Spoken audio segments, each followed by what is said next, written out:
Hello दोस्तों, आपका स्वागत है अपने यूट्यूब चैनल पर। आज हम 1 जनवरी को हुए सी टेट 2021 पेपर 1 के फुल 30 क्वेश्चंस सीडीपी के करेंगे। तो दोस्तों, आपका पहला क्वेश्चन आया था, which of the following principle suggest that different body parts develop at different rate at various stages of development. निम्नलिखित में से कौन सा सिद्धांत बताता है कि शरीर के विभिन्न अंग अलग अलग दरों पर विकसित होते हैं? तो आपका फर्स्ट का ऑप्शन फोर्थ सही हो जाएगा। विकास की दिशा समीपस्थ और सेफेलोकॉडल। आपका सेकंड क्वेश्चन आया था, निम्नलिखित में से कौन सा कथन सही है? तो आपका दूसरे का पहला ऑप्शन करेक्ट हो जाएगा। बच्चों का विकास सामाजिक सांस्कृतिक संदर्भ में होता है। दोस्तों, अगर आपको ये वीडियोस अच्छे लगते हैं तो चैनल को सब्सक्राइब जरूर कीजिएगा, वीडियो को लाइक भी कर दीजिएगा। और अगर आप ऐसी वीडियोस देखना चाहते हैं तो आप इस यूट्यूब चैनल को विज़िट करें। इस यूट्यूब चैनल पर 2021-22 में हुए सी टेट पेपर 1 और पेपर 2 के मैक्सिमम शिफ्टों के सॉल्यूशंस ऑलरेडी प्रोवाइड कर दिए गए हैं। आप इस यूट्यूब चैनल को विज़िट करें और सभी शिफ्टों के सॉल्यूशंस देख लीजिए। आपका थर्ड क्वेश्चन आया था, आनुवंशिक स्वभाव के पूर्व निर्धारित प्रकटन की प्रक्रिया कहलाती है? तो आपका थर्ड का ऑप्शन फोर्थ करेक्ट हो जाएगा, परिपक्वता। आपका फोर्थ क्वेश्चन आया था, डैश एक प्राथमिक है और डैश सामाजिककरण का द्वितीयक एजेंट है? तो आपका फोर्थ का ऑप्शन पहला सही हो जाएगा, परिवार, स्कूल। आपका फिफ्थ क्वेश्चन आया था, लॉरेंस कोलवर्ग के अनुसार 7 से 8 वर्ष के बच्चों के नैतिक मूल्यों का प्राथमिक आधार क्या है? तो आपका फिफ्थ का ऑप्शन तीसरा सही हो जाएगा, सजा और आज्ञाकारिता, पनिशमेंट एंड ओबीडियंस। आपका सिक्स्थ क्वेश्चन आया था, जीन पियाजे के सिद्धांत में क्रमांकन का तात्पर्य है? तो आपका सिक्स्थ का ऑप्शन पहला सही हो जाएगा, वस्तुओं को एक आयाम के आधार पर क्रमबद्ध करने की क्षमता, उदाहरण के लिए लंबाई। Seriation in Jean Piaget theory refers to the ability to order objects based on one dimension, for example length. आपका सेवेंथ क्वेश्चन आया था, Naseema a 5-year-old is certain that rolling out a ball of clay into a snake create more clay. According to Jean Piaget, what is the reasoning behind her thinking? 5 साल की नसीमा निश्चित है कि मिट्टी के एक गोले को सांप में बदलने से अधिक मिट्टी बनती है। जीन पियाजे के अनुसार उनकी सोच के पीछे क्या कारण है? तो आपका सेवेंथ का ऑप्शन दूसरा सही हो जाएगा, केंद्र, सेंट्रेशन। आपका एट्थ क्वेश्चन आया था, लेव विगोत्स्की ने किसके सिद्धांत के साथ साथ संज्ञानात्मक विकास का एक सिद्धांत प्रस्तुत किया है? तो आपका एट्थ का ऑप्शन पहला सही हो जाएगा, सामाजिक रचनावाद।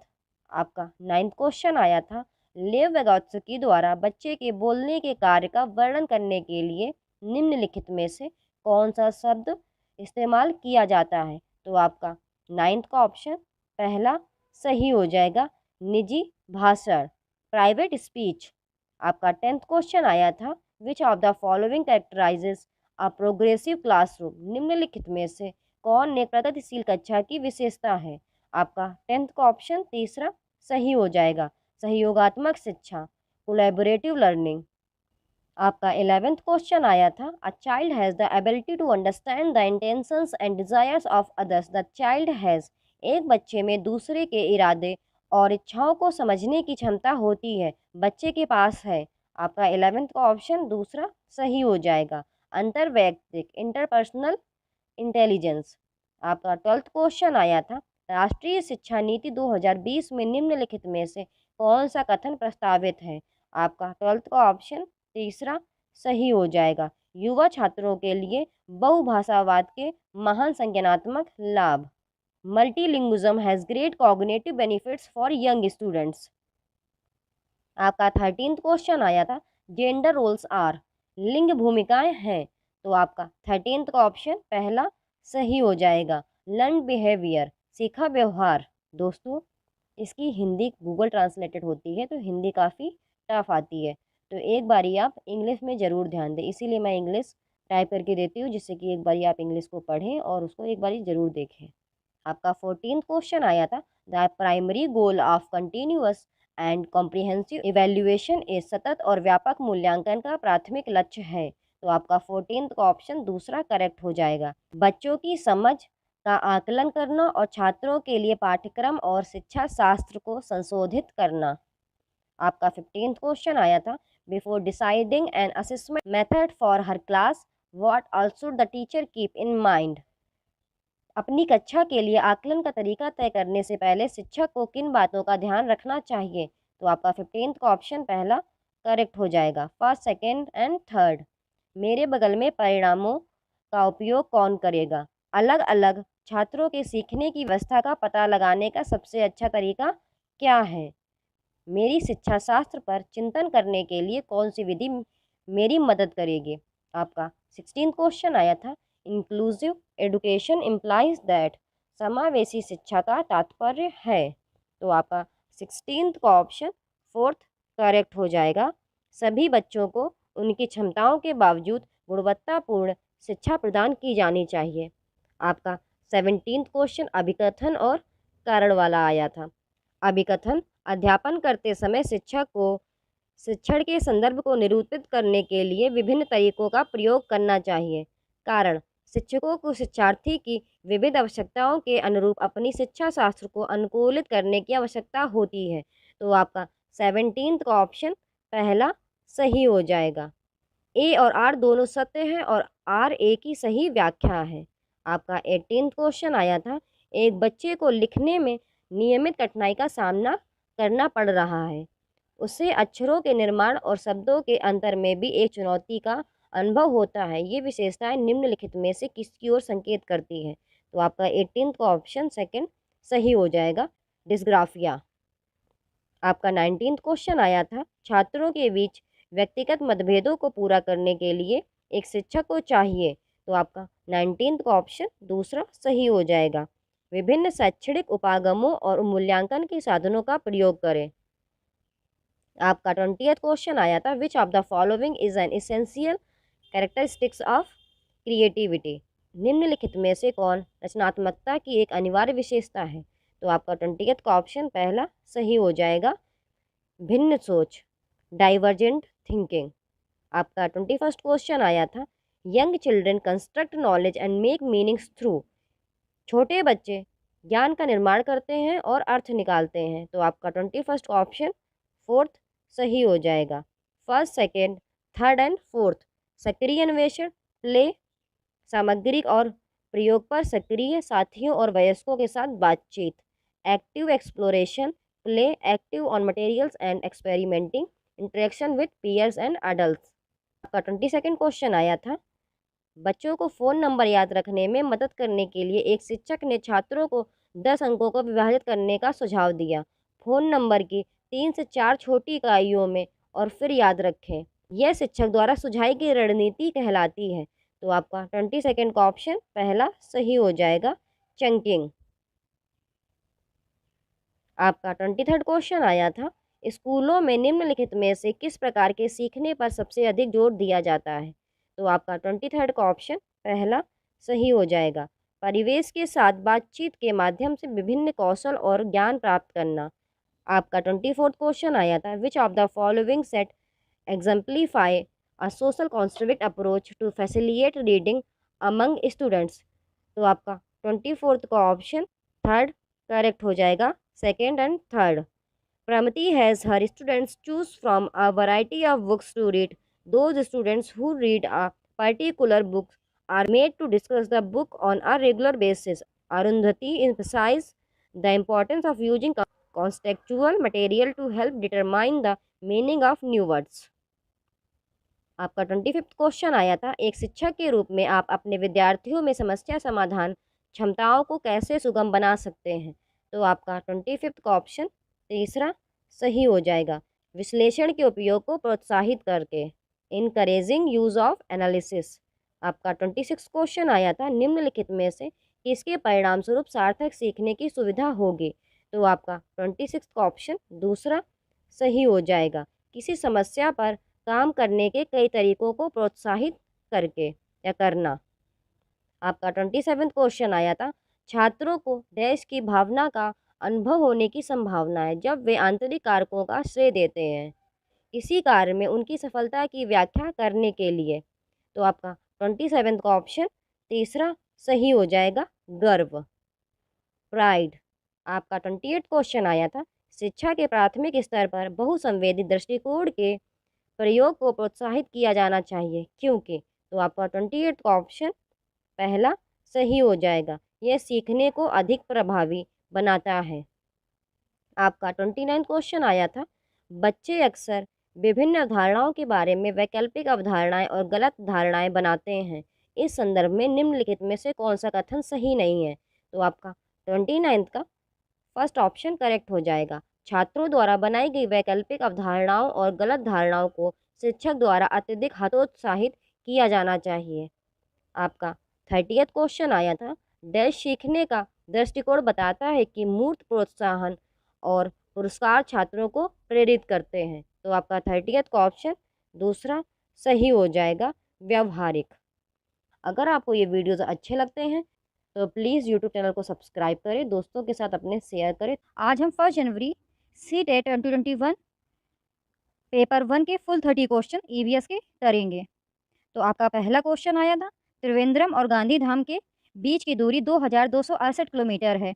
यदि कोई ट्रेन इस दूरी को 42 घंटे में तय करती है तो इन दोनों शहरों के रेलवे स्टेशनों के बीच ट्रेन की औसत गति मीटर प्रति सेकंड है। तो इसमें आपको स्पीड फाइंड करनी थी, तो इसमें आपका ऑप्शन फोर्थ करेक्ट हो जाएगा। आपका सेकंड क्वेश्चन आया था, a student is at A and wants to reach at B. For this, he first goes to O, which is 120 meter due north of A, and then he goes from O to B by covering a distance of A from B and the direction of A with respect to B are respectively.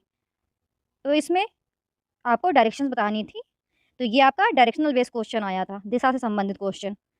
तो इसमें आपका option दूसरा सही हो जाएगा, 130 metre दक्षिण पूर्व। इसको आप सॉल्व करिएगा, अगर आपको नहीं आता है कमेंट सेक्शन में बताइए, मैं सॉल्व करके आपको बता दूंगी। दोस्तों, अगर आपको ये वीडियोस अच्छे लगते हैं तो चैनल को सब्सक्राइब ज़रूर कीजिएगा, वीडियो को लाइक भी कर दीजिएगा। और अगर आप ऐसी वीडियोस देखना चाहते हैं तो आप इस यूट्यूब चैनल को विज़िट करें। इस यूट्यूब चैनल पर 2021-22 में हुए CTET पेपर 1 और पेपर 2 के मैक्सिमम शिफ्टों के सॉल्यूशंस ऑलरेडी प्रोवाइड कर दिए गए हैं। आप इस यूट्यूब चैनल को विज़िट करें और सभी शिफ्टों के सॉल्यूशंस देख लीजिए। आपका थर्ड क्वेश्चन आया था, select true statements about sloth from the following. निम्नलिखित में से स्लॉथ के बारे में सही कथन का चयन करें। तो इसमें आपका ऑप्शन फर्स्ट करेक्ट हो जाएगा। स्लॉथ भालू की तरह दिखती है और एक पेड़ की शाखा पर उल्टा लटकते हुए दिन में लगभग 22 घंटे सोती है। आपका फिफ्थ क्वेश्चन आया था, आपका फोर्थ क्वेश्चन आया था, when you pour milk through a piece of cloth, cream remains on it. The method of separation here is. जब आप किसी कपड़े में दूध डालते हैं तो उस पर मलाई रह जाती है, यह पृथक्करण की विधि है। तो फोर्थ का ऑप्शन आपका फर्स्ट करेक्ट हो जाएगा, निस्पंदन, फिल्ट्रेशन। आपका फिफ्थ क्वेश्चन, कक्षा 5वीं की पाठ्यपुस्तक में दिए गए गलकोंडा किले के मानचित्र पर 1 सेंटीमीटर की दूरी जमीन पर 110 मीटर की दूरी के बराबर है। इस नक्शे पर फतेह दरवाजा और जमाली दरवाजा के बीच की दूरी 10.7 सेंटीमीटर है। धरातल पर दोनों के बीच न्यूनतम दूरी होगी। तो आपका 5वें का ऑप्शन दूसरा करेक्ट हो जाएगा, 1.177 किलोमीटर। आपका सिक्स्थ क्वेश्चन आया था, एक तरफ बंगाल की खाड़ी वाले 3 राज्यों का समूह है। तो इसमें आपका ऑप्शन तीसरा करेक्ट हो जाएगा, उड़ीसा, आंध्र प्रदेश, तमिलनाडु। आपका 7वां क्वेश्चन आया था, मान लीजिए आप मध्य प्रदेश में हैं, इस राज्य के संबंध में हमारे देश के सबसे घने जंगल की दिशा है। तो आपको इसमें दिशा बतानी थी, तो इसमें आपका ऑप्शन दूसरा करेक्ट हो जाएगा, उत्तर पूर्व। आपका 8वां क्वेश्चन आया था, माउंट एवरेस्ट की चोटी की ऊंचाई है, the height of the peak of mount Everest is. तो 8 का ऑप्शन आपका सेकंड सही हो जाएगा, 8,850 वर्ग मीटर। आपका 9th क्वेश्चन आया था, अ शूटिंग स्टार इज़ अ, एक शूटिंग स्टार है। तो आपका 9th का ऑप्शन तीसरा सही हो जाएगा, उल्का, मीटियोर।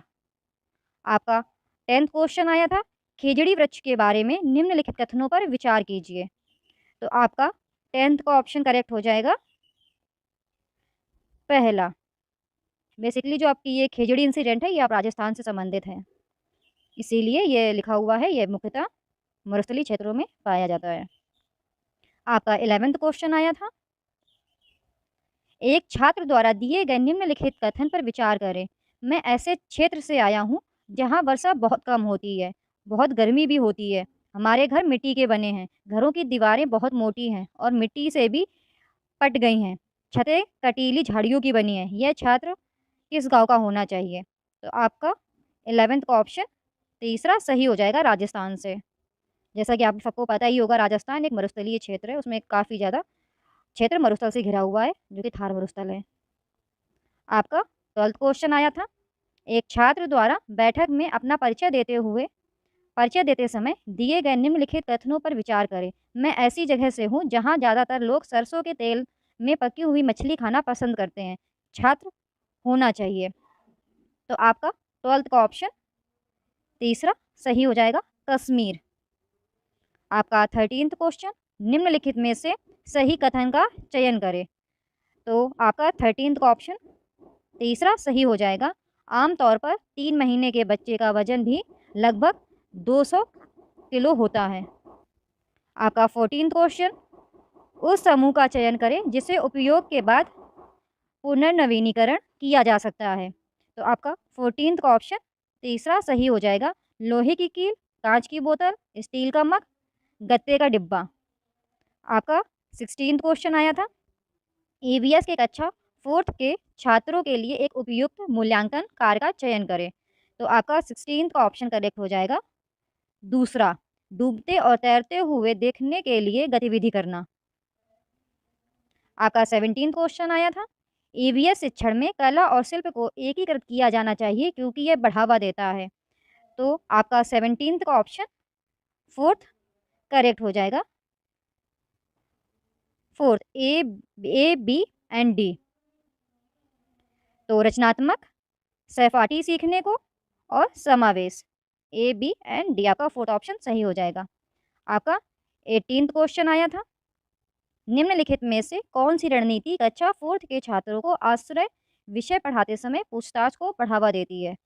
तो आपका 18th का ऑप्शन तीसरा सही हो जाएगा, छात्रों को विभिन्न गृह निर्माण स्थलों पर जाने के अपने अनुभव बताने के लिए कहना।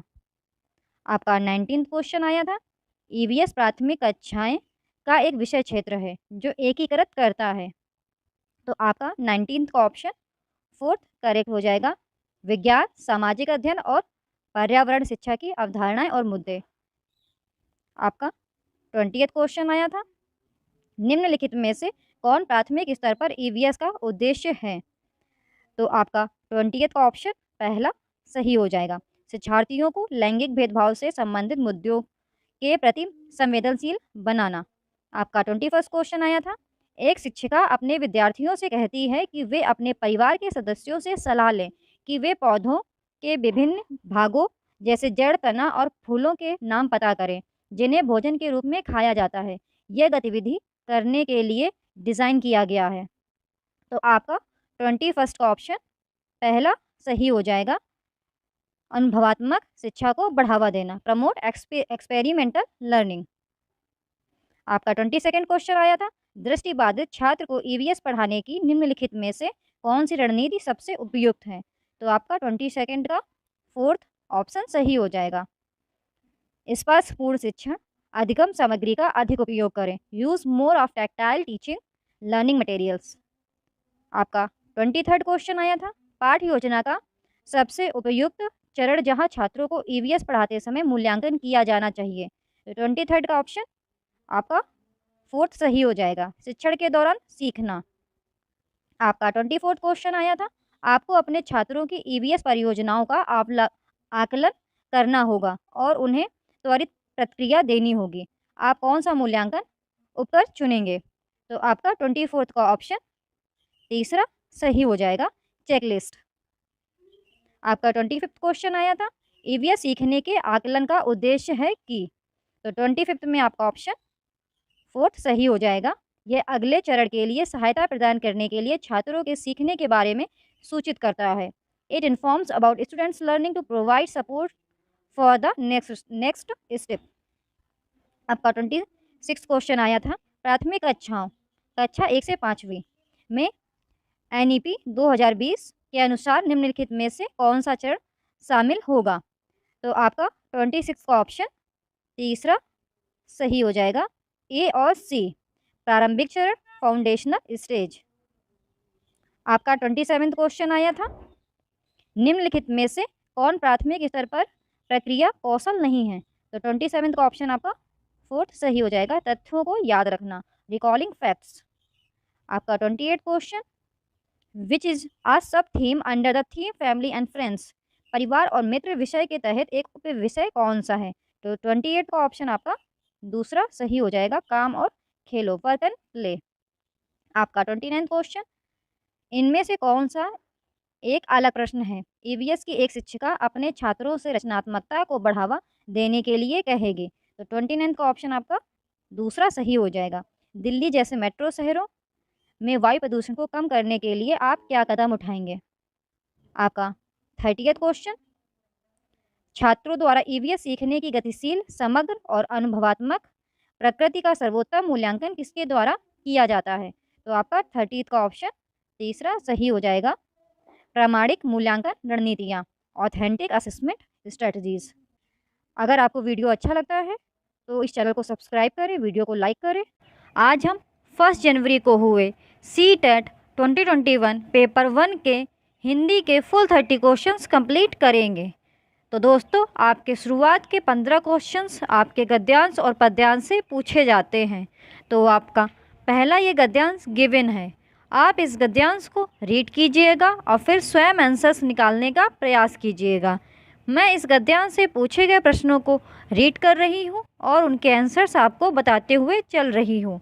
तो इस गद्यांश से पहला क्वेश्चन जो पूछा गया था वह है, शून्य के बारे में कौन सा वाक्य सही है? तो आपका फर्स्ट का ऑप्शन दूसरा सही हो जाएगा, शून्य मानव जनित आविष्कार है। आपका सेकंड क्वेश्चन इस गद्यांश से पूछा गया था, संख्याओं के संदर्भ में कौन सी अवधारणा समझानी सबसे कठिन है? तो आपका सेकंड का ऑप्शन तीसरा सही हो जाएगा, शून्य 1 से छोटा है। आपका थर्ड क्वेश्चन इस गद्यांश से पूछा गया था, विश्व में किसने पहल शून्य को संख्या के रूप में मान्यता दी? तो आपका थर्ड का ऑप्शन तीसरा सही हो जाएगा, भारत। दोस्तों, अगर आपको ये वीडियोस अच्छे लगे चैनल को सब्सक्राइब जरूर कीजिएगा, वीडियो को लाइक भी कर दीजिएगा।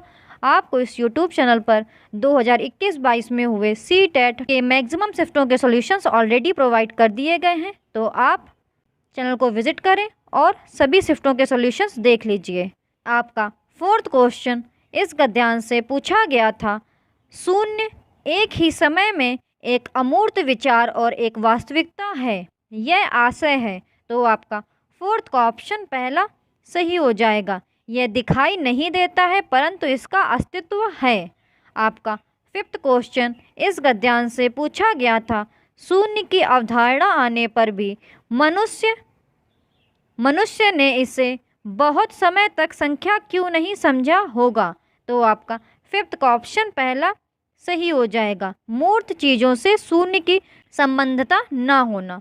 दोस्तों, ये सभी क्वेश्चन आपके इसी गद्यांश से पूछे गए हैं, तो आप इस गद्यांश को रीड कीजिएगा और चेक कीजिएगा कि आपके कितने क्वेश्चंस करेक्ट निकले। तो आप इस गद्यांश को ज़रूर रीड कीजिएगा। आपका सिक्स्थ क्वेश्चन इस गद्यांश से पूछा गया था, किस शब्द में अव उपसर्ग का प्रयोग नहीं हुआ है? तो आपका सिक्स्थ का ऑप्शन दूसरा सही हो जाएगा, अवधि। आपका सेवेंथ क्वेश्चन इस गद्यांश से पूछा गया था, इतिहास में किस प्रत्यय का प्रयोग किया जा सकता है? तो आपका सेवेंथ का ऑप्शन दूसरा सही हो जाएगा, एक प्रत्यय। आपका एट्थ क्वेश्चन पूछा गया था, वैज्ञानिक में मूल शब्द है। तो आपका एट्थ का ऑप्शन तीसरा सही हो जाएगा ज्ञान। अब इसको आप अलग अलग तोड़ेंगे तो आपका ये आएगा V प्लस ज्ञान प्लस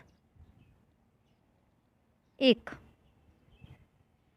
तो इस तरह आपका वैज्ञानिक का मूल शब्द जो होगा वो होगा आपका ज्ञान।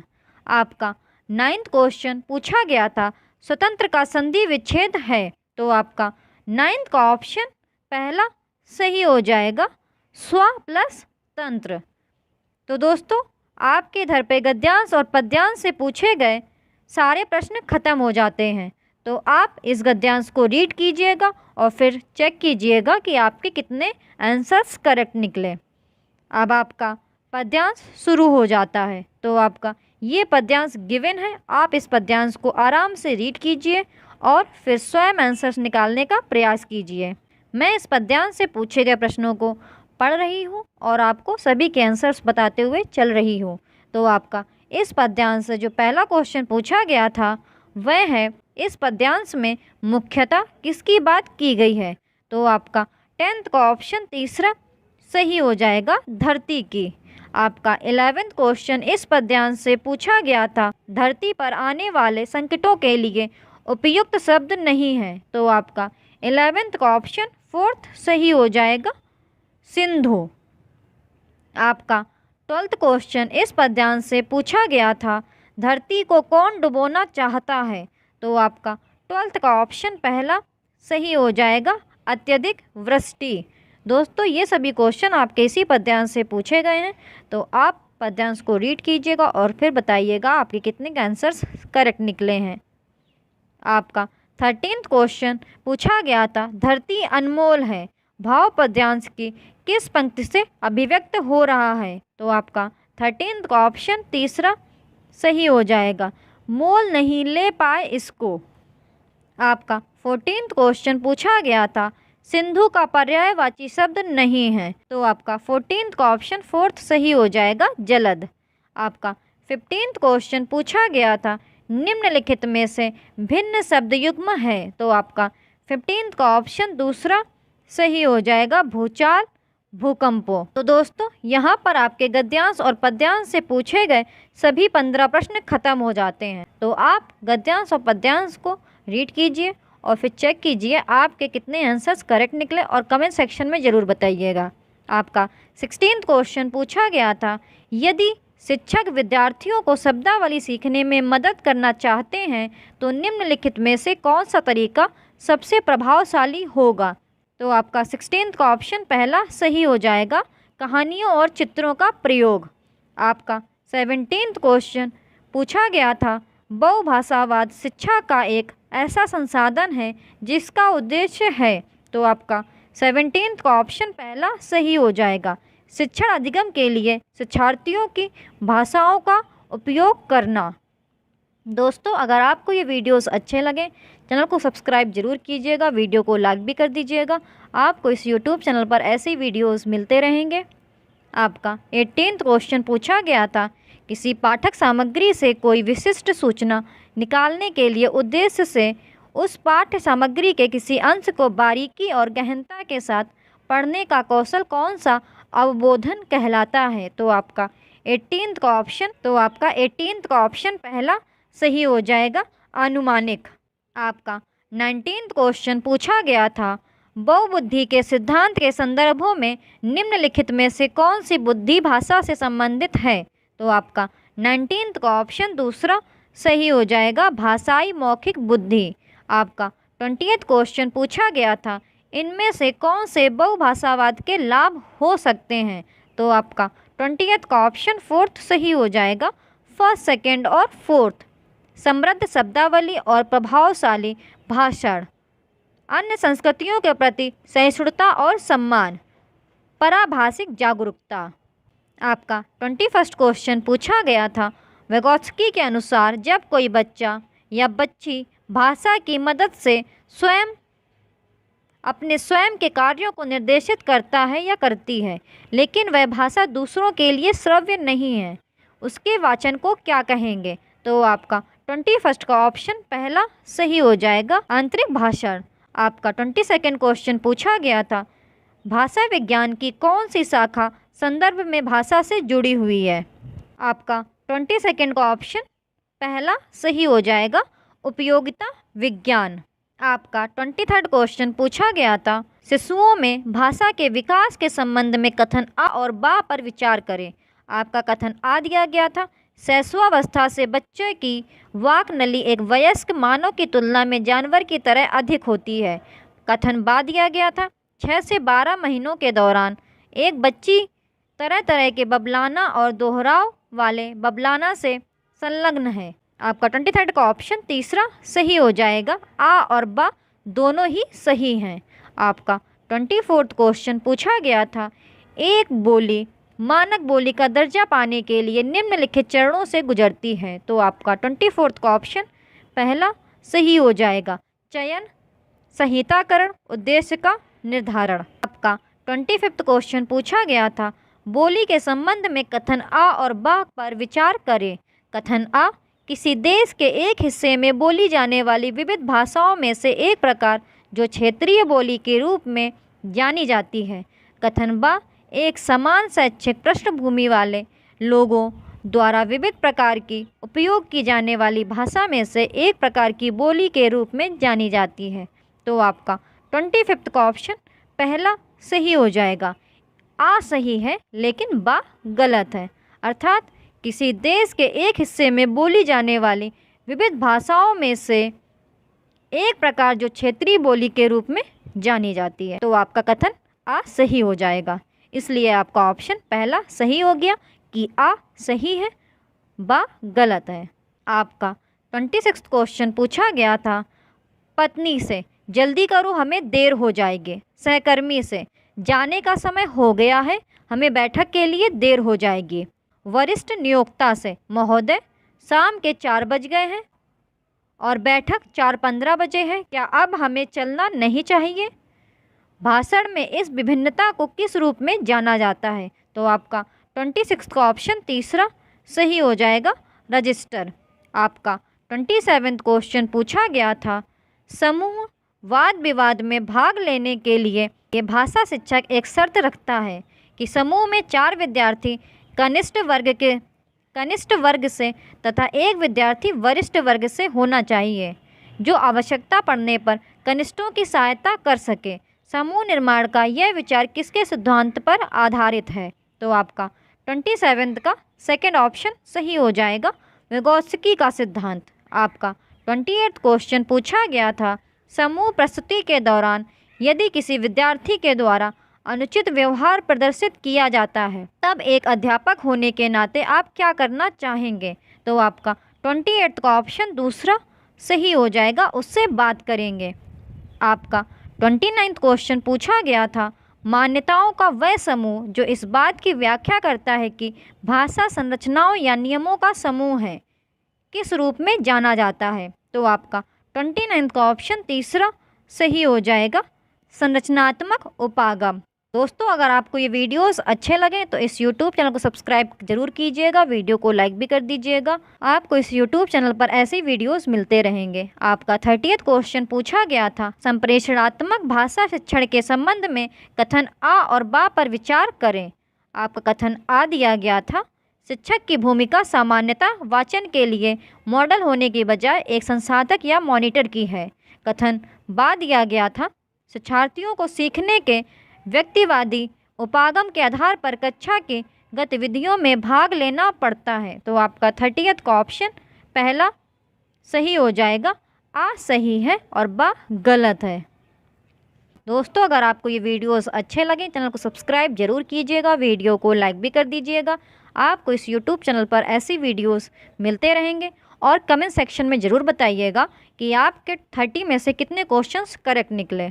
और वीडियो अच्छा लगे तो लाइक ज़रूर कर दीजिएगा, इससे मुझे भी अच्छा लगेगा कि आप मेरे वर्क को एडमायर कर रहे हो। तो please subscribe YouTube channel and video को लाइक भी कर दीजिएगा। Thank you for watching the videos. आपको ऐसे ही वीडियोज़ मिलते रहेंगे।